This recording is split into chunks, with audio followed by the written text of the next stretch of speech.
MONMI Mur Chouka আন এটা ৰেচিপিলে আপোনালোকক স্বাগতম জনাইছো। আজি এটা একেবাৰে হেলদি ৰেচিপি লৈ আহিছো আপোনালোকৰ ওচৰলে। একেবাৰে খাটি অসমীয়া ৰন্ধন প্ৰণালীৰে ৰন্ধা খুবেই ভাল পাব আপোনালোকে। একদম কম মা মছলা ব্যৱহাৰ কৰিছো। আৰু এটা কথা ক ৰেচিপিটোত ক'বলৈ পাহৰি গলো, মছলাখিনি মই ভাজি লৈছিলো। আপোনালোকে তিয়াই পেলাই পটা বা মিক্সিত বাটি ল'ব পাৰিব। এই ৰেচিপিটো হিমোগ্লোবিন বঢ়োৱাত খুব সহায় কৰিব আৰু অতি স্বাস্থ্যৱান। খায়ো ভাল পাব। আহক তেতিয়াহ'লে আমি কলডিল দি কুকুৰাৰ মাংস বনাওঁ। আজি কলডিল দিয়া লোকেল চিকেনৰ এটা ৰেচিপি লৈ আহিছোঁ আপোনালোকৰ ওচৰলৈ। কলডিলটো মোৰ ভণ্টিয়ে কাটি দিছে কটাৰীয়ে ঠাহি ঠাহি মিহিকৈ, আৰু আপোনালোকে ইচ্ছা কৰিলে পিহনাটো পিহি ল'ব পাৰে। মই এটা কলডিলৰ এটুকুৰা দিম। পিঁয়াজ লৈছোঁ 3টা আৰু নহৰু কেইফুটামান, আদা 2 ইঞ্চিমান লৈছোঁ। পিঁয়াজ মই বেছি নিদিওঁ এইখন আঞ্জাত, কাৰণ পূৰা গ্ৰেভি নকৰোঁ।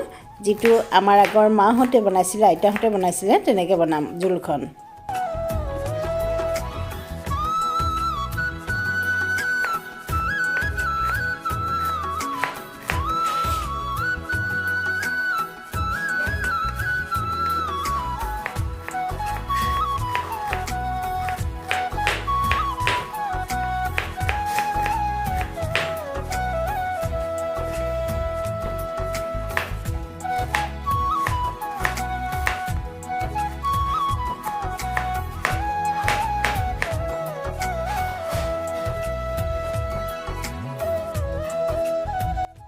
মছলাৰ বাবে লৈছোঁ মই 1 চামুচ গোটা জিৰা, 1 চামুচ গোটা ধনিয়া আৰু 1 চামুচ গোটা জালুক।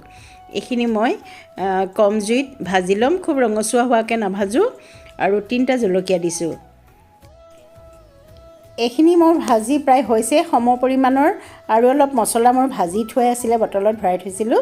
সেইখিনিও মই অকণমান গৰম কৰি লৈছোঁ, কাৰণ মিক্সাৰ গ্ৰাইণ্ডাৰত গুড়ি কৰিবলৈ অকণমান সৰহ হ'লে ভাল লাগে। মই মছলা কিন্তু মাংসত ইয়াৰ আধাখিনিহে দিম। মছলা ভজা হৈ গ'ল, মই ঠাণ্ডা হ'লে গুড়ি কৰি ল'ম। একেখন কেৰাহীতে মই মাংস বনাম। তাৰ বাবে লৈছোঁ 800 গ্ৰাম লোকেল চিকেন, ভালকৈ ধুই লৈছোঁ।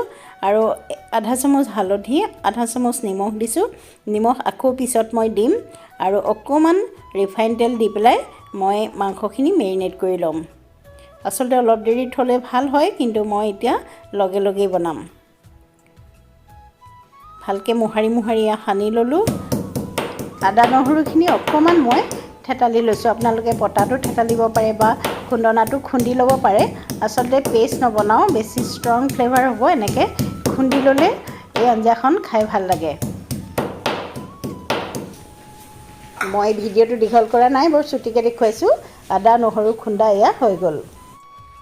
কেৰাহী গৰম কৰি প্ৰায় 4 চামুচমান মই এয়া সৰিয়হৰ তেল দিছোঁ আৰু 2 খিলা তেজপাত।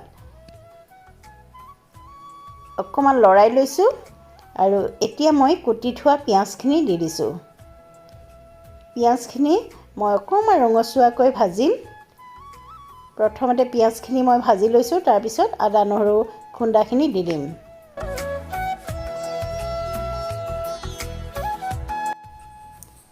পিঁয়াজখিনি মই প্ৰায় 2 মিনিটমান ভাজি ল'লোঁ। এতিয়া দিম মই ইয়াত আদা নহৰু খুন্দাখিনি। আৰু এইখিনিও দি পেলাই পিঁয়াজখিনি প্ৰায় ৰঙচুৱা হোৱালৈকে আমি ভাজিব লাগিব। আৰু 3-4 মিনিটমান মই কম জুইত পিঁয়াজখিনি ভাজি ল'ম। মই অকণমান হালধি আৰু অকণমান নিমখ দিছিলোঁ। সেইখিনি দিওঁতে ভিডিঅ'টো অফ হৈ গ'ল, এক্সট্ৰিমলি চৰি, বেয়া নাপাব আপোনালোকে। আৰু এতিয়া মই এয়া মাংসখিনি দি দিছোঁ। মাংসখিনিও লৰাই পেলাই মই অকণমান ভাজি ল'ম। তাৰপিছত ঢাক মাৰি মাংস সিজালৈকে প্ৰায় 10 মিনিটমান ভাজিব লাগিব।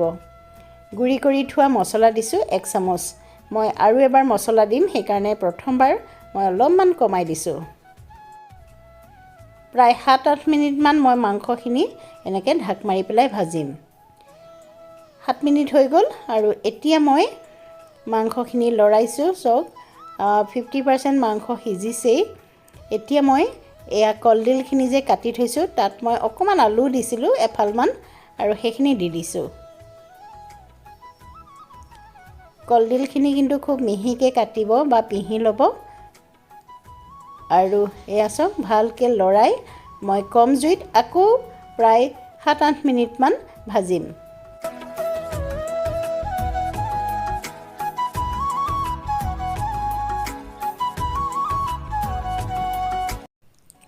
মই যে গুড়ি কৰি থৈছিলোঁ অলপ মছলা, সেইখিনিও এতিয়া 1 চামুচমান দি দিছোঁ। আপোনালোকে ইচ্ছা কৰিলে মিট মছলা বা বজাৰৰ গৰম মছলাও দিব পাৰে, মই দিয়া নাই। আৰু এতিয়া মই ভালকৈ লৰাই পেলাই আকৌ ঢাক মাৰি পেলাই অকণমান দেৰি ভাজি ল'ম। কলডিলখিনি দিলে ইয়াৰ পানীটো লগে লগে শুহি লয়, সেইকাৰণে মই নামমাত্ৰ পানী দিছোঁ।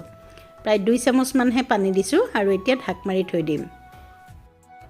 প্ৰায় 5 মিনিটমান কম জুইত ঢাক মাৰি থোৱাৰ পিছত এয়া চাওক কলডিলখিনি কোমল হৈছে। মই জোখমতে নিমখ দিছোঁ। মই মেৰিনেট কৰোঁতেও নিমখ দিছিলোঁ আৰু পিঁয়াজ ভাজোঁতেও অকণমান নিমখ দিছিলোঁ। সেইকাৰণে আপোনালোকে মন কৰিব, পিছত কলডিল দিয়াৰ পিছত দৰকাৰ পৰিলে আৰু অকণমান নিমখ দিব। আৰু ভালকৈ লৰাই পেলাই আকৌ মই কম জুইত ঢাক মাৰি ৰাখিম।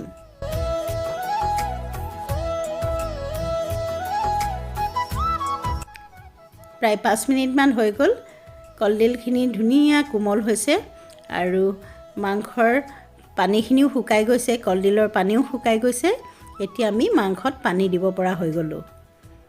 এয়া চাওক কলডিলৰ পৰা অলপমান তেল ওলাইছে, মানে সম্পূৰ্ণ ভাজি হৈ গ'ল আমাৰ। এয়া এতিয়া অলপ জোখত পানী দিম। আপোনালোকে ইচ্ছা অনুযায়ী পানী দিব। খুব বেছি পনীয়া হ'লেও খাবলৈ বেয়া হ'ব। এটা জোখ কৰি আপোনালোকে পানীখিনি দিব।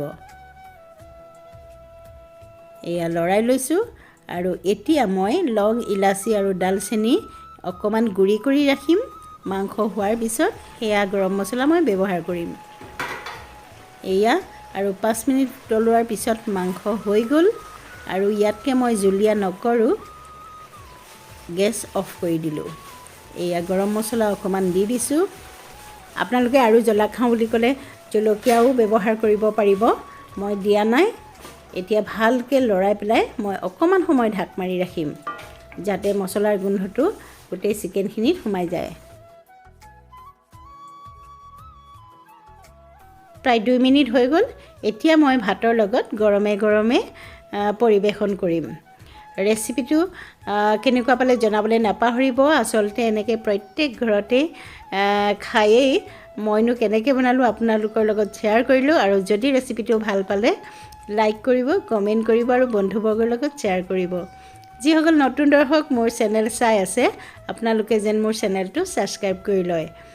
আৰু ভিডিঅ'টো চোৱাৰ বাবে বহুত বহুত বহুত ধন্যবাদ থাকিলে।